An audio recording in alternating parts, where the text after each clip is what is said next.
नमस्कार प्यारे बच्चों, कैसे हैं आप सभी। उम्मीद करता हूं सभी स्वस्थ होंगे, ठीक होंगे और आपकी पढ़ाई भी सुचारू रूप से चल रही होगी। प्यारे बच्चों, आज बहुत ही इंटरेस्टिंग टॉपिक है हमारा इस सेशन में जो हम लोग पढ़ेंगे, जिसका नाम है आश्रित उपवाक्य। क्या होता है सर, वाक्य सुना या आश्रित कहाँ सुना? तो आप लोगों के एक चैप्टर है जो यतीन्द्र मिश्र जी द्वारा लिखित है, जिसका नाम है नौबत खाने में इबादत। पढ़ा है, जो बिस्मिल्लाह खान जी के ऊपर लिखा गया है, लिखा है ना, एक शब्द चित्र है। अब इसमें जैसे ही आपके क्वेश्चन समाप्त होते हैं तो वहाँ एक वाक्य, मिश्रित वाक्य और आश्रित उपवाक्य दिया हुआ है।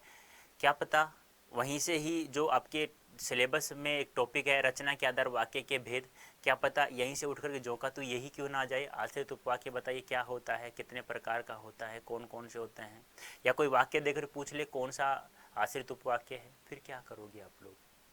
तो मैंने सोचा क्यों नहीं से अलग से ही आप लोगों को इंटरेस्टिंग बना दिया जाए और आप लोगों को समझ में भी आ जाए। तो प्यारे बच्चों, जल्दी से सेशन से जुड़ जाइए। आप सभी का हार्दिक अभिनंदन, स्वागत करता हूं हमारे यूट्यूब चैनल अड्डा 24/7 क्लास 9th एंड 10th में। तो प्यारे बच्चों, ये तो हम लोगों ने पढ़ लिया नौबत खाने में इबादत, जो शब्द चित्र बिस्मिल्लाह खान जी के ऊपर लिखा गया है। अब आज हम पढ़ेंगे आश्रित उपवाक्य। तो आश्रित उपवाक्य क्या होता है, आप लोगों ने पढ़ा होगा मिश्रित वाक्य, मिश्र वाक्य। वाक्य जो रचना के आधार पर 3 प्रकार का होता है। तो मिश्रित वाक्य में एक प्रधान उपवाक्य होता है और एक आश्रित, और दो से अधिक आश्रित उपवाक्य होते हैं। पढ़ा होगा, यानी कि एक आश्रित उपवाक्य होता है और एक प्रधान उपवाक्य, यानी आश्रित उपवाक्य कितने भी हो सकते हैं, ये भी ध्यान रखना। अब आश्रित उपवाक्य कितने प्रकार का होता है, तो ध्यान रखना 3 प्रकार का होता है, ये आपको ध्यान रखना। नंबर 1 होता है संज्ञा उपवाक्य। कौन सा? संज्ञा आश्रित उपवाक्य। नंबर 2 होता है विशेषण आश्रित उपवाक्य। नंबर 3 होता है क्रिया विशेषण आश्रित उपवाक्य। ये आपको ध्यान में रखना होगा, ठीक है। अब देखो यहां मैंने लिखा है, अब जब लिखता हूं तो दिखाई दे रहा है मुझे भी क्या लिखा हुआ है। प्यारे बच्चों, यदि आप छोटी छोटी बातें याद रखोगे ना तो बहुत लंबी बातें याद हो जाती हैं। आज हम एक सेशन पढ़ रहे हैं, कल दूसरा पढ़ेंगे, कल तीसरा पढ़ेंगे, फिर चौथा, फिर पांचवा, फिर छठा, ऐसे कड़ी से कड़ी जोड़ते जाओ तो एक जंजीर बन जाती है। उसी प्रकार मेहनत पे मेहनत करते जाओ तो तकदीर बन जाती है। तो तकदीर बनाना है आप लोगों को। अरे तकदीर बनेगी यार, क्यों नहीं बनेगी। जब हमने हिंदी सब्जेक्ट ले लिया है तो हिंदी में भी और सब्जेक्ट की तरह, मैथ साइंस की तरह, हमें हिंदी में भी 100 में से 100 नंबर लाना है। कैसे लाएंगे? अरे जब तक मैं हूं, राजेंद्र सर है, तो किस बात की टेंशन यार। पढ़ाई करते रहो, जो सेशन मैं ले रहा हूं बस वही पढ़ो, उसके अलावा कुछ मत पढ़ो। एग्जाम के एंड में देखना, आप कहोगे सर आपने 100% सही कहा था कि मैं जो पढ़ा हूं वही ध्यान रखना। एक बार नहीं हुआ, 10 सालों से चलता आ रहा है, जो पढ़ाते हैं वही आता है हमेशा। तभी तो कहते हैं प्यारे बच्चों कुछ मत करो, जो सेशन ले रहा हूं वो पढ़ो, और साथ में जिन क्वेश्चंस की मैं प्रैक्टिस कर रहा हूं उसका अभ्यास करना, और कुछ भी मत पढ़ना है, ठीक है। तो आज हम देख लेते हैं आश्रित उपवाक्य क्या होता है। अभी पता चल जाएगा, दूध का दूध पानी का पानी, कि सर सही कह रहे हैं नहीं कह रहे। तो देखिए, आ जाइए। अब देखो ऐसा दिया हुआ है आपके यहाँ, जो नौबत खाने में इबादत, जो चैप्टर संख्या 16 है आपकी क्षितिज बाग 2 पुस्तक से, ये दिया हुआ है निम्नलिखित मिश्र वाक्यों के उपवाक्य छांटकर भेद लिखिए। यानी कि उपवाक्य जो होते हैं, और जो उपवाक्य होते हैं वो क्या, किसके अंतर्गत आते हैं? आश्रित उपवाक्य के अंतर्गत आते हैं। ये भी आपको ध्यान रखना है। तो हमें इसमें उपवाक्य छांटना है। अब हमें क्या पता उपवाक्य क्या होता है क्या नहीं होता, तो मैं कंप्लीट ही पढ़ा देता हूं ना। एक बात हमेशा ध्यान रखना, ट्रिक्स में यदि मैं आपको बताऊं कि उपवाक्य क्या होता है, जो योजक थे ना, जो कि, यदि, तो, याद है, ज्यों ही, त्यों ही, अब, जब, कब, ये था ना, ये आपने पढ़ा होगा ना, पढ़ा होगा। जहां से शुरुआत होते हैं वही उपवाक्य होते हैं। लेकिन उपवाक्य भी है ना बहुत सारे होते हैं प्यारे बच्चों। संज्ञा भी हो सकता है, विशेषण भी होता है, क्रिया विशेषण भी होता है। देखो यहाँ मैंने लिखा है, यह जरूरी है कि शहनाई और डुमराव एक दूसरे के लिए उपयोगी है। अब शहनाई बिस्मिल्लाह खां और डुमराव बिस्मिल्लाह जी का, अमरुद्दीन जी का जन्म हुआ था, आपको पता है था, मैंने बताया भी था। तो की के आगे जो भी लगा हुआ है, यानी कि इन योजक से शुरुआत होने वाले वाक्य जो होते हैं वो उपवाक्य होते हैं 101%। ये ध्यान आपको रखना होगा। और जहाँ दोनों आगे भी हो, बीच में भी हो, योजक हो, तो फिर हमें फिर दिमाग से छांटना होगा उपवाक्य कौन सा है। तो देखो की के आगे लिखा, जो का तो लिखा। रीढ़ अंदर से पोली होती है जिसके, अब जिसके के आगे जो भी लिखा वो लिख दो, जिसके सहारे शहनाई को फूंका जाता है। रीड नरकट से, नरकट क्या होती है, एक प्रकार की घास होती है, क्या होती है, घास, और जो कहाँ पाई जाती है, सोन नदी के आसपास। आपसे पूछा जा सकता है नौबत खाने में इबादत में कि जो नरकट होती है, रीड होती है ना, जो रीड बनाई जाती है किससे, नरकट से। नरकट क्या होती है, एक प्रकार की घास होती है जो कहाँ पाई जाती है, सोन नदी के किनारों पर पाई जाती है, तो वो आपको ध्यान में रखना। जो डुमराव में मुख्यतः सोन नदी के किनारों पर पाई जाती है। जिस जो आ गया ये लो, यहाँ से जो डुमराव मुख्यतः सोन नदी के किनारों पर पाई जाती है। हिरन अपनी ही महक से परेशान पूरे जंगल में उस वरदान को खोजता रहा जिसकी, आ गया, इसके बाद लिख दो, जिसकी गमक उसी में समाई है। खान साहब की सबसे बड़ी देन हमें यही है कि, अब इसके बाद जो भी लिखा, जो पूरा ज्यों का त्यों लिख दो आप लोग, लेकिन कैसे लिखे, समझ में कैसे आएगा, उसके लिए मैंने आप लोगों को मिश्र वाक्य बताया था कि मिश्र वाक्य क्या होता है। मिश्र वाक्य में जो आश्रित उपवाक्य होता है, अभी हमने पढ़ा, जो आश्रित ही पढ़ा है हम लोगों ने, की से स्टार्ट हो रहे हैं, जिससे स्टार्ट हो रहे हैं, तो से स्टार्ट हो रहे हैं, जो से स्टार्ट हो रहे हैं, सो से स्टार्ट हो रहे हैं, तो वही हमें ध्यान में रखना है। तो हमारा जो आश्रित उपवाक्य होता है प्यारे बच्चों, 3 प्रकार का होता है, संज्ञा उपवाक्य, विशेषण उपवाक्य और क्रिया विशेषण उपवाक्य। अब गुरुजी क्या होते हैं ये समझ में नहीं आ रहा, तो मात्र 1 सेकंड का काम है। जिस वाक्य में आप लोगों को की दिखाई दे, क्या दिखाई दे, की, आंख बंद करके टिक से लगाना। जैसे गुरुजी ने कहा था कि, आ गया की, तो संज्ञा उपवाक्य 1001%, और की के बाद जो भी लिखा होता है वो आपका उपवाक्य होता है, और की से पहले जो लिखा वो प्रधान उपवाक्य। देखो मिश्रित वाक्य मैंने बताया था, एक जो होता है वह प्रधान उपवाक्य होता है, याद है, और शेष जो बच गए वो सभी के सभी क्या कहलाते हैं, आश्रित। आश्रित वाक्य 1 भी हो सकता है और 2 भी हो सकते हैं, ये भी ध्यान, 2 से अधिक भी हो सकते हैं, ये भी ध्यान आपको रखना है। तो की जहां पे दिखाई दे तो संज्ञा उपवाक्य, और हमें उपवाक्य बताना है केवल, तो की क्या की जो लिखा हुआ है। विशेषण उपवाक्य क्या होता है, जो जहां आपको जो दिखाई दे तो वो विशेषण उपवाक्य, और आगे जो भी बच गया यार, यदि, तो, और कुछ भी बच गया, वो सारे के सारे क्या कहलाते हैं, क्रिया विशेषण। की आ गया संज्ञा उपवाक्य, जो आ गया विशेषण उपवाक्य, और यदि, जो ही, त्यों ही, जैसा वैसा आ गया, सब कुछ जो बच गया, ये वे इन्होंने उन्होंने, तो सारे के सारे किस में आते हैं, क्रिया विशेषण उपवाक्य में आते हैं। अब देखो संज्ञा उपवाक्य, परिभाषा याद मत करना, कोई दिक्कत नहीं, कोई नहीं पूछेगा, आप तो की ध्यान रखना। जिस उपवाक्य का प्रयोग प्रधान उपवाक्य की संज्ञा के स्थान पर होता है उसे संज्ञा उपवाक्य कहते हैं।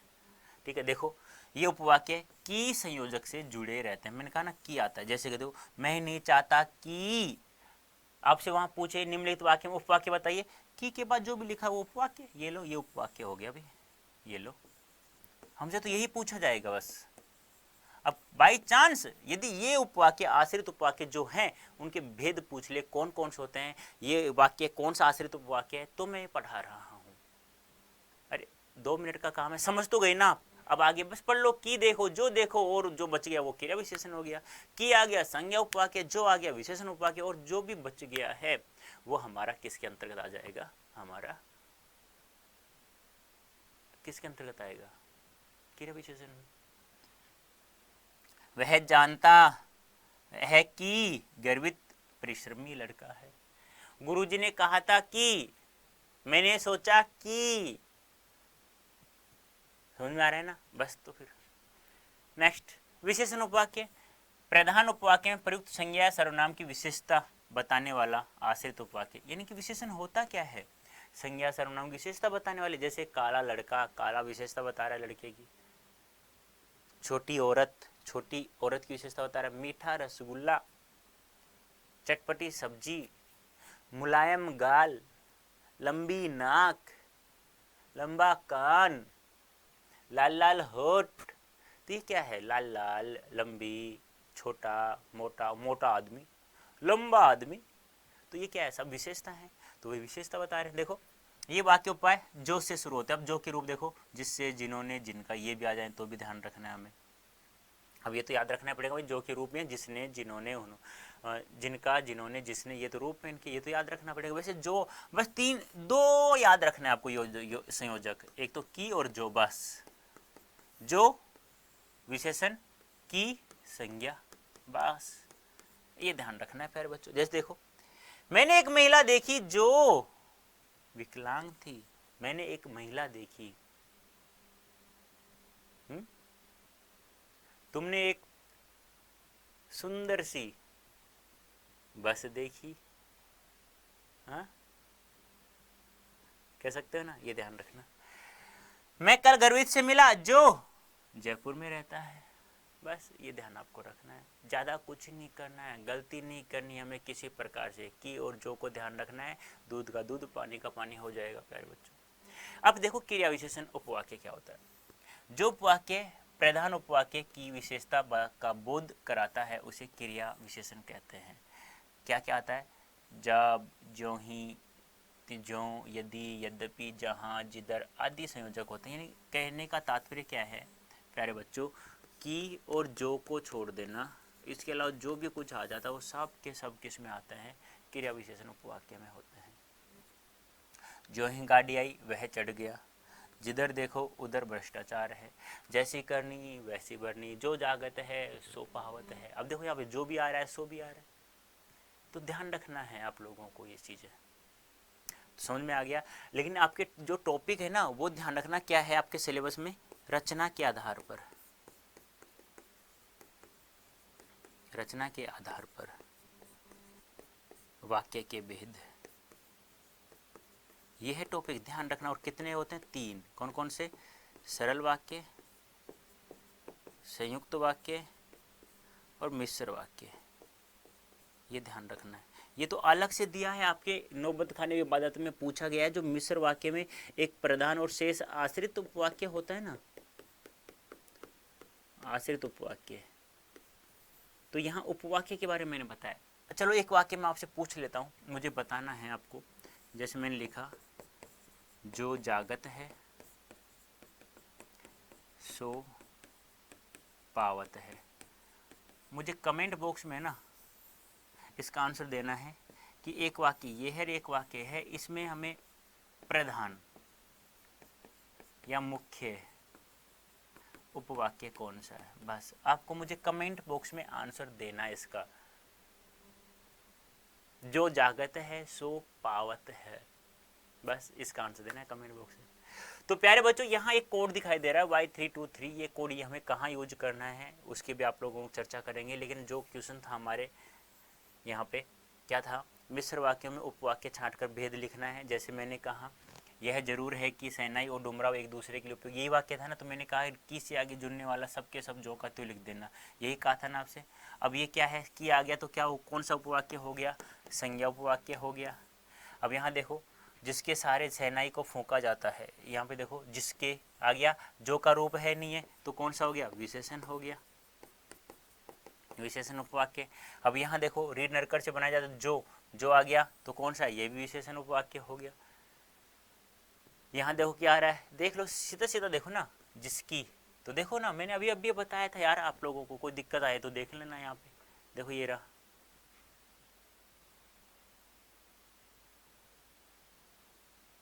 जिसने, जिन्होंने, जिनका, ठीक है, ये आपको ध्यान में रखना है। जिसका उसी में आता है, ये ध्यान भी रखना है आप लोगों को। आगे देखो,